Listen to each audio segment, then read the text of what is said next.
Кога ќе поидев на гости кај баба ми, се чудев зошто таа со дедо разговара на влашки, а со мене на македонски јазик. Не можев да разберам од каде дошле тие, власите, дали од пазувите под кожув или од влашката земја. Тогаш ништо не знаев и ништо не ми беше јасно. Со текот на годините, како што растев, истражував што на вистина се случило со нивните огништа, зошто ги напуштиле и заминале во Војводина, а после краток престој се вратиле во Кевкелија. Не сватив многу, но разбрав дека мачен е животот кога немаш свој дом, кога немаш каде да го посееш семето за да ти рти и шири низ пространите предели на родната грудка.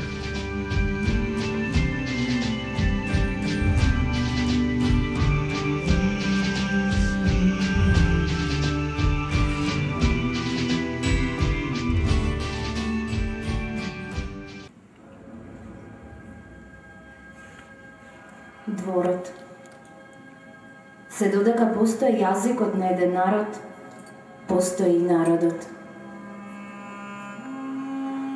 Денот веќе папсуваше. Над залезот се кашуваше месечината, а ничком долу крај ридот се редеа сенките на нашите души. Влегувавме в куќи попарени од умората. Седнувавме да вечераме корка печен живот. Беше тоа време не време, кога душите на умрените ни тропаа на вратата, за да не сетат на нашето минато, за да ни кажат без нив никаде не одиме. Во мислите си раскажувавме дека дедо веќе одамна ги ора небесните ниви, но оттаму не гледа и ни праќа поздрави, што побрзо да си го одживееме векот. А баба зела плетило и не го врзува животецот, каков таков, во едно цело. Нивите ни беа нашата храна. На нив ги спростиравме нашите раце, за да си покажеме себе си дека се уште можеме да им паркосиме на времењата. Но само таму, на нивите, ќе ги изоравме, ќе ги посадевме со нашата пот и потем чекавме да ни родат мали богородички кои ќе ја благословуваат нашата душа. Година за година ќе ги беревме плодовите од нив, но никако не ќе можевме да излеземе од нашата мака, од нашето небитување.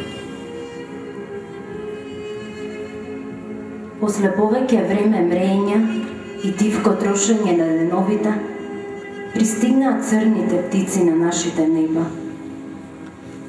Не верувавме дека тоа нам ќе ни се згоди, но пишано било во ковчегот од маки да ги понесеме и тугите несреќи.